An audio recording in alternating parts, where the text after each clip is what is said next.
flexibility, reliability starts to weaken, and without both, energy security can start to come apart at the seams. So as a civilization, we simply can't afford that.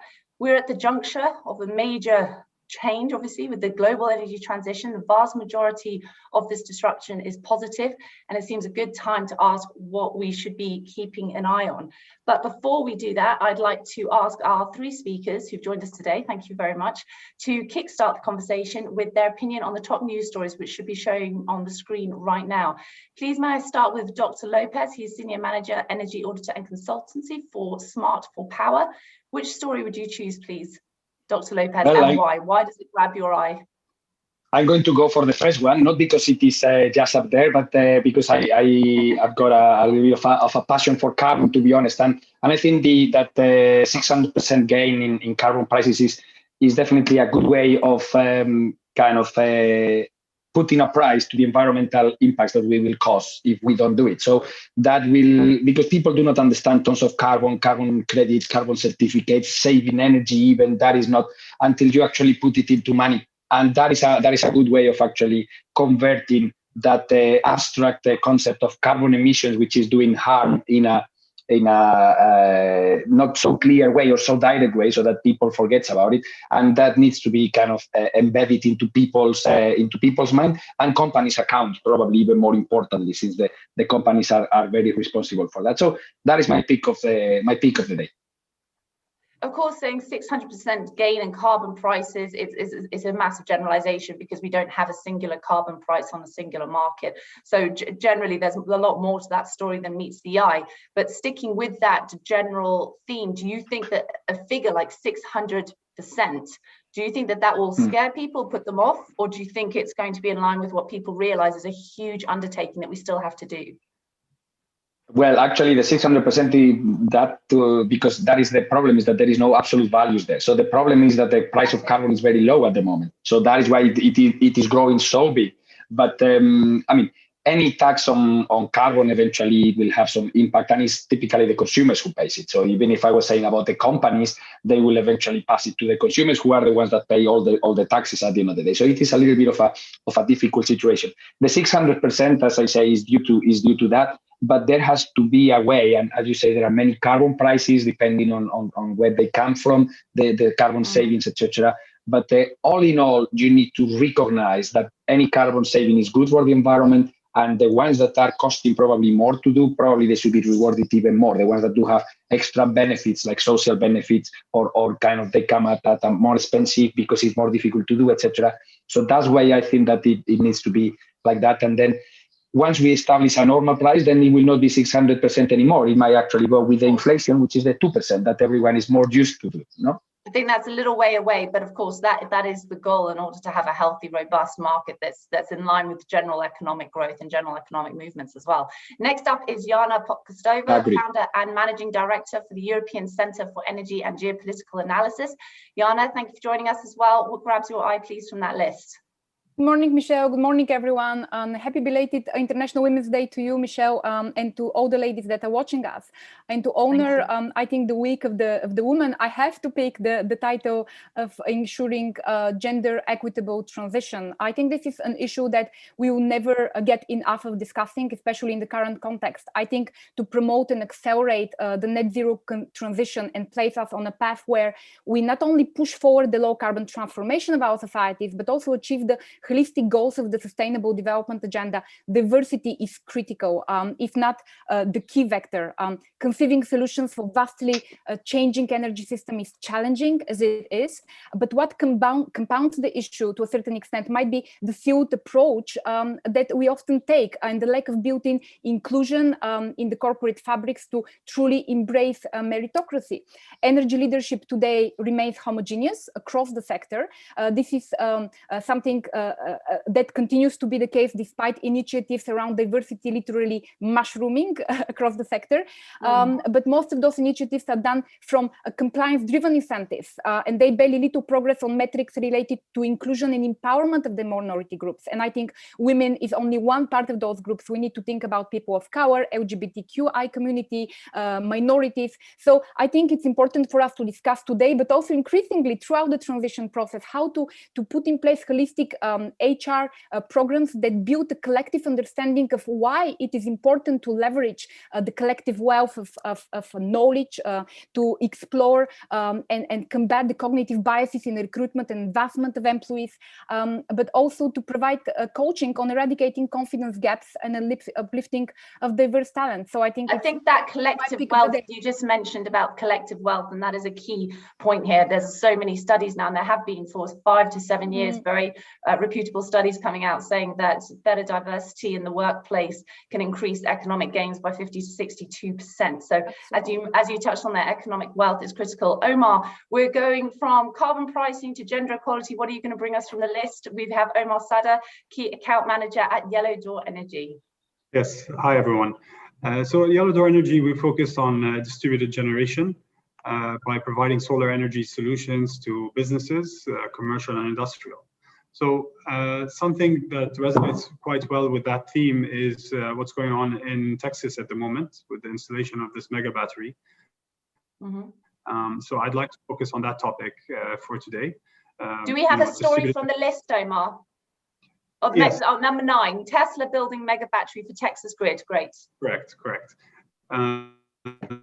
So this one is a very interesting story, I feel, very relevant, pertinent to today's needs, and very much aligned with what I focus on a day-to-day basis. So that's why I'd like to choose that topic. We'll see as we go through, as we talk more about, as we're going to move on now to the power system flexibility and reliability, how Texas will come into that. As actually our survey question, which will be up shortly, is based on that. And obviously there's been a lot going on there that we can delve into on those topics. Dr. Lopez, I'd like to loop back to you. The world has added a record amount of new renewable power, some of which is cheaper or will soon be cheaper than fossil fuels. The transition, the shift has been humongous after obviously a couple of decades of stalemate, some would argue. Many think that utilities globally have moved too slowly to transition away from fossil fuels, that this pace still just is not fast enough.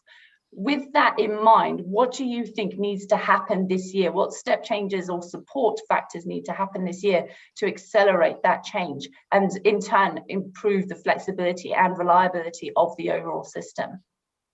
I mean, I think it's as you say, probably it was a little bit of a stalemate before, but now it's kind of accelerating. We are seeing many countries actually moving forward, going into kind of newer, better pricing, kind of cheaper technologies, as you say, on the power purchase agreements, etc.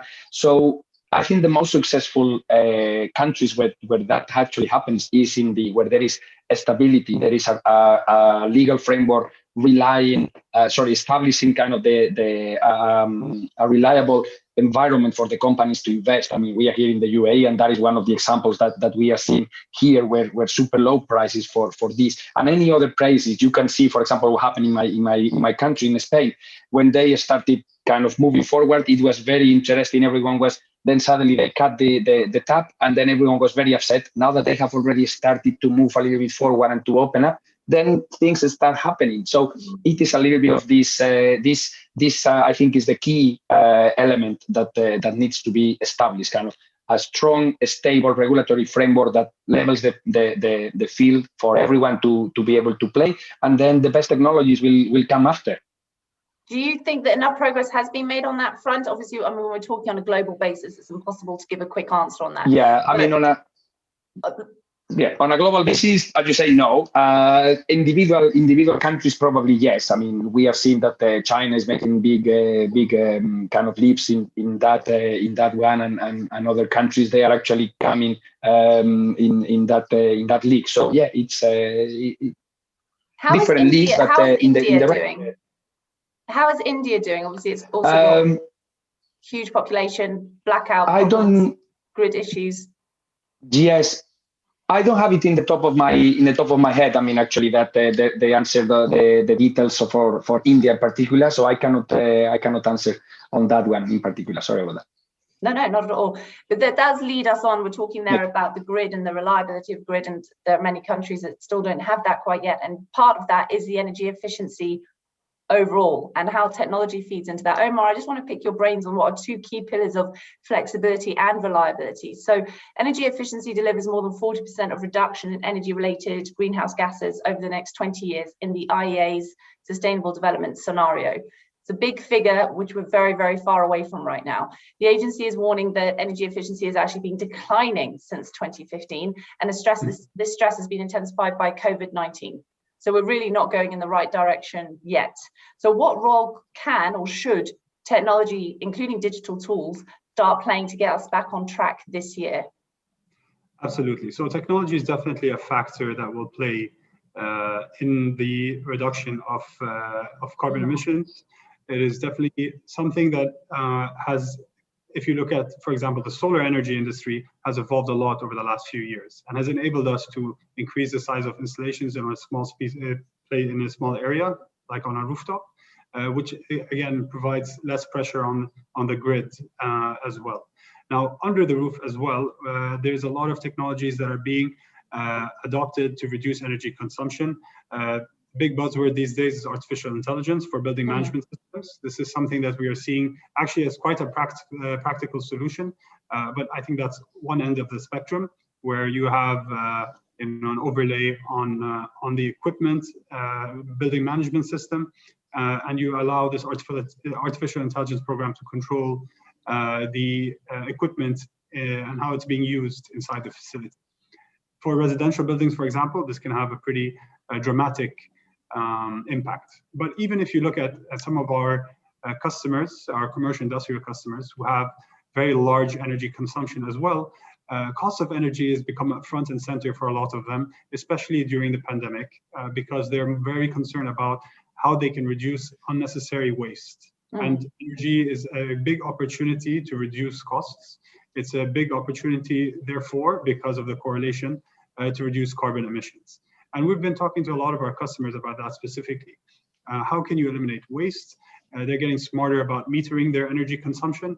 They're getting smarter about understanding where there's waste. And they're also looking for solutions to reduce their energy consumption. So in effect, technology is playing a big role from measuring and analyzing, but also in replacement. We're looking at solutions that will reduce their energy consumption and help them be more profitable or successful long term. I think the key word that we were hearing these days is resilience. And resilience is not only about being able to get up; it's about always being ready for what's coming next. And that's why energy costs is one area where businesses are thinking quite seriously. Of course, carbon emissions in general, the image of businesses and their considerations for the environment are front and center as well for a lot of customers these days, especially with the way that solar energy and energy efficiency has penetrated the countries in general. So. And obviously you're talking about these projects that are happening in the UAE. Are you seeing any other sorts of projects like that in the Middle East, where we're seeing technology dramatically supporting the energy efficiency operations, and in turn, as you talked about, reducing consumption, reducing costs, which all feeds into flexibility and reliability? Sure. And I have a perfect example for you. If you look at Let's hear it. If you look at Egypt as a country, a big manufacturing hub for the region, big population. Yes. However, traditionally, power and water have always been subsidized for businesses. So it's done a great job at attracting MNCs as well as local players to manufacture in Egypt. However, over the last few years, what we've seen is an increase in power prices and water prices as well for businesses. And this has, all of a sudden become a serious concern for them. So, they're consistently looking for solutions. I mean, they still don't understand that their power is quite cheap, but relative to how it's been, it's actually been gone up quite dramatically. What you're used to, isn't it? Yes, exactly. And they're starting thinking about recycling water. They're starting to think about alternative sources of energy, as well as equipment that's been over-designed or really old and needs to be replaced because it's not so efficient. Absolutely. I will want to loop back to that risk strand. Just one sec. I want to bring Yana in. Just heading north for a second up to Europe, please, Yana. The lion's share of Europe's energy system is still based on fossil fuels today. However, the EU expects this to radically change with large-scale electrification of the energy system. Considering this goal, and Europe has been making huge progress, I certainly don't think we can cast too much doubt on a lot of what they're doing. But considering this goal, how important is it for the European connection to achieve an affordable and carbon-free power supply? And when can this happen? This is a key thing with the Paris Agreement by 2050 and all the climate issues that we're already seeing. Is the clock is ticking. When can we start seeing this progress be made? Absolutely, Michelle. Just before, if you allow me one quick remark in terms of the questions that you asked to my co-panelists, I think it's important to mention that integrating a large chunks of renewable energy in the power system is not something that can happen overnight. So no. I think a kind of accusations that the utilities or the power system was too slow to integrate those huge amount of renewable energy are a bit premature. We should be very mindful of the fact that just a few years before, we had a kind of an archaic model where we had one single behemoth, centralized, often monopolistic utility providing energy to a very passive customers, and today we have a multiplicity of actors. There's also the risk of stranded assets that you're just talking about, the speed of change with people who argue it's been too slow. There's this risk of stranded assets with legacy infrastructure. Financial Times' Lex said there could be up to $900 billion worth of risk for stranded assets with the climate goals that we have if change happens too fast. So that's another side of this, the coin as well. So I wanted to mention that because I think it's important for us to recognize that this process cannot happen overnight. There is a lot of complementary process in terms of policies, regulations, innovations, but also ensuring this grid stability that is extremely critical and that we are discussing today. So in terms of the EU, you rightly mentioned the climate neutrality target is the critical vector today that is informing the entire holistic transformation of the energy economy and society. And in the context of very ambitious energy and climate targets, rising levels of variable renewable energy generation can be integrated at low cost only when we have interconnected grids that provide flexibility. And I think cross-border electricity interconnection has been a central tenet in evolving legislation over the years within the EU. And just on that, not just in the EU, in other regions as well, the EU just seems to be more further ahead of the curve. Because you asked me about the European perspective and how things are developing here. Carry on. And I think it's important to recognize, because we speak a lot about the renewable energy efficiency, greenhouse gas emission reduction targets in the EU, but one very critical target in the EU is to have this cross-border power exchange and this critical capacity of an ability of member states to exchange electricity on everyday basis. And this is part of the targets that we have within the EU. By 2030, our target is to have a 15% installed capacity to be available for interconnections to member states, and I think this is something that has been part of the legislation for a very long time until 2020. Do you think that goal is realistic? Do you think it's achievable? You know, we had the same goal. We had a 10% interconnection capacity by 2020. And I think about 17 member states actually achieved this capacity. And again, there is a lot of laggards in the system. I think most of the problem was because the access to funding, but also the common development of projects was something that some of the member states were struggling with. But on the other side, I'm really confident that this would pick up in the years to come, just because now we have this huge recovery fund, the stimulus package that would actually be a lot of the projects of common European interest, as we call them, projects that are considered as essential to ensure the integration of the internal energy markets, would be able to tap into this funding so that accelerated permitting, but also access to finances would make it easier for member states to actually ultimately achieve this interconnection capacity. So I'm positive on this front, especially seeing that we have a lot of regional integration already. We have the Pentalateral Forum, the Benelux Forum, all of those kind of really completely interconnected countries in different parts of Europe. And I think in going forward by 2030, we'll have a little bit more a kind of trans-European grid rather than those regional chunks that eventually would come. So you think that goal, the goal for 2030 is realistic? I do think so. I think day-ahead and intraday markets have been coupled in large parts of Europe already. I think recently member states started developing regional target models as a step towards fully integrating balancing markets. We have joint incentive mechanisms for renewable energy generation now being discussed.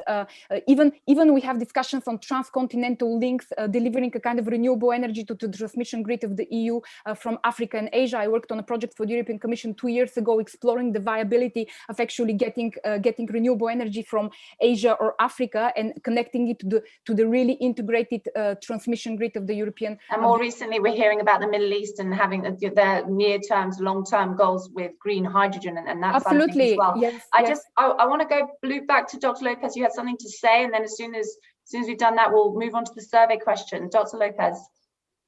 Yeah, it was just about the kind of the example that you were showing about the Middle East, and I think that Omar mentioned about Egypt. I think Saudi is doing a very good job there as well on energy efficiency. Particularly, they have got the Tashir, which is the super ESCO playing a big role in Saudi, that is funding government kind of energy efficiency projects in government entities to showcase that is actually possible and kickstart the market. Similarly, following a similar approach to what we have done here in Dubai, and I think that is on the very right path, and that helps that energy efficiency because it will shave energy consumption at the peak load with the cooling, etc. That will help with resilience and all the other points. So that was the additional comment that I wanted to make. And also that's meaningful from the point that it's Arab Gulf's biggest economy, it's the world's biggest oil exporter. If they're making such changes, what does that say for the others? And it throws down the gauntlet for others as well to accelerate their progress, which many are doing already as well. Right, this is a truly global discussion because we're going to be jumping over to the US now with the survey question. We're going to be heading to one of the southern states of Texas. What impact has the criticism of frozen wind turbines during the big freeze in Texas, which all of us would have seen in the headlines in recent weeks, had on the positive momentum for Biden's net zero plan and renewables rollout? So of course, Biden coming into office, net zero, rejoining the Paris Agreement and rolling back some of the regulations that Trump had rolled out. When it comes to the environment, there's a huge push and of positive sentiment when it comes to what the US can do with climate. Tentative with many, I think. Let's see, the proof is in the pudding. But still, what does this mean? This very highly publicized situation that Texas had, what does this mean for those plans? Does it mean it's going to have a big impact in renewable energy reliability? Has it crashed? Are people just thinking, oh gosh, it's just too much? It's a sensitive juncture. Is it going to have a bit of an impact? It's dented sentiment. There are a few questions asked, but actually it's going to pass. Or is it going to have no impact? Everybody sees the overall value of renewable energy. It was a one-off system, and it wasn't just renewable energy that let the side down, if you want to argue it that way. It was other technologies and oil and gas infrastructure as well, which was severely affected by the weather. Is the whole energy ecosystem, not just renewables. So we'll give that a minute or two to see who picks what. Omar, it'd be good to get your opinion on this, please. Yeah, so I think you raised a lot of very good points about this particular situation.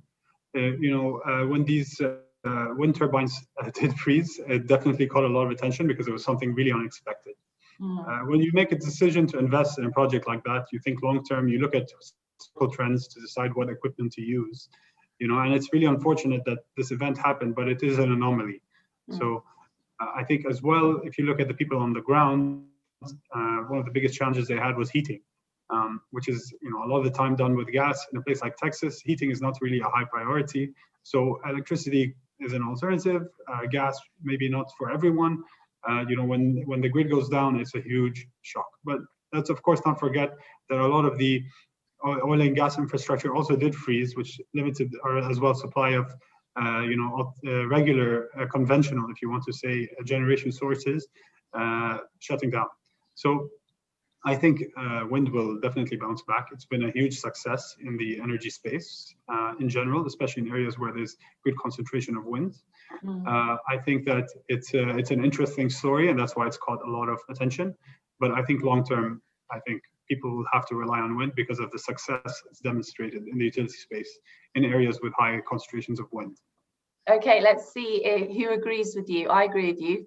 Can we have the survey results, please? A lot of people agree with you, Omar. Including myself. There we go. That was a win. Brilliant.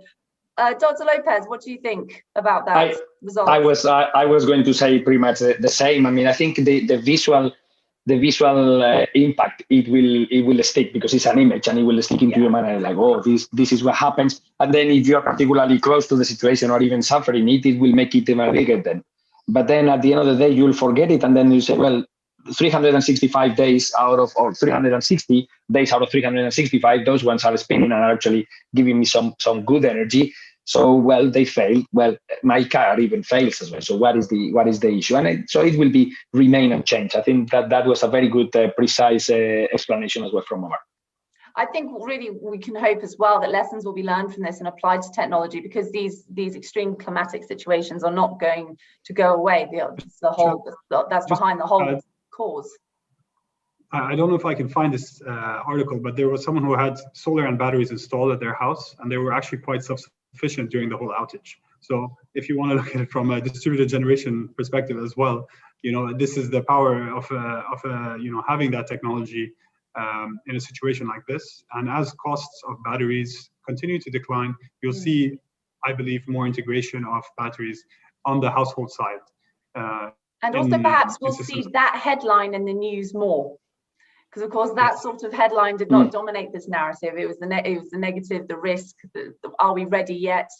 Is this too soon narrative, rather than the hang on, there are other renewable backups and other technology backups in place that did a great job in supporting this unusual situation. Right, we're nearing the end now, so we're going to have a quick wrap up of your thoughts. It's a hard question.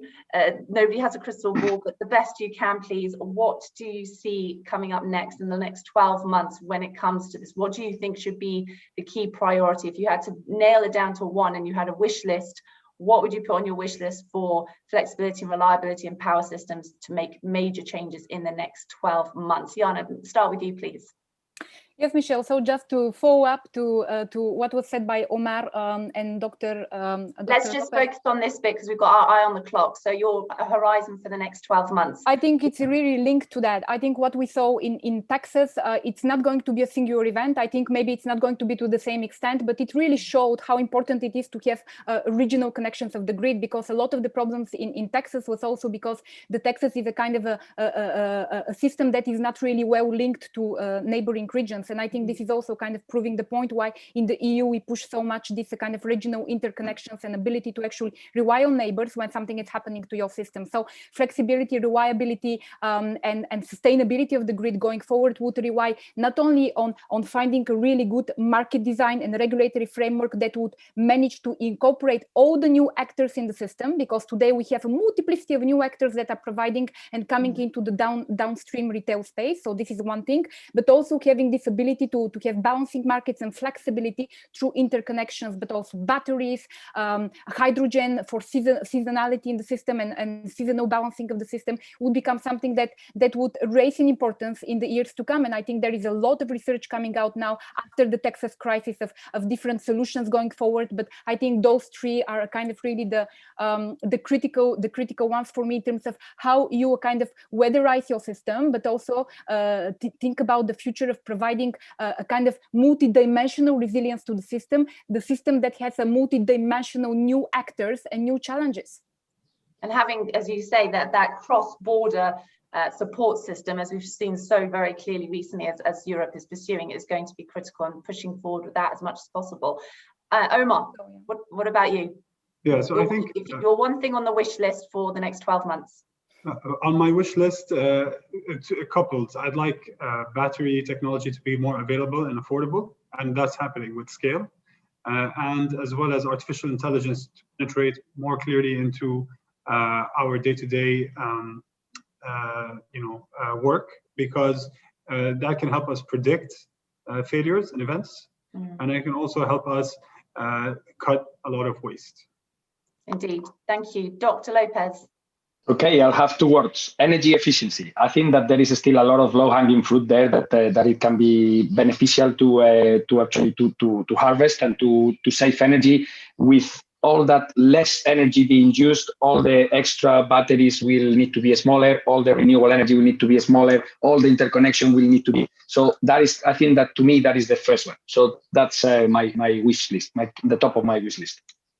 Excellent. Thank you very much. That is a wrap. Thank you from everybody at GI, and for those of us who are lucky enough to have our weekend starting imminently, hope you have a good weekend. And for everybody else, it's not too far away. Thank you as well to our listeners, and wishing you all a good weekend. Thank you. Thank you very much. A pleasure. Thank you very much.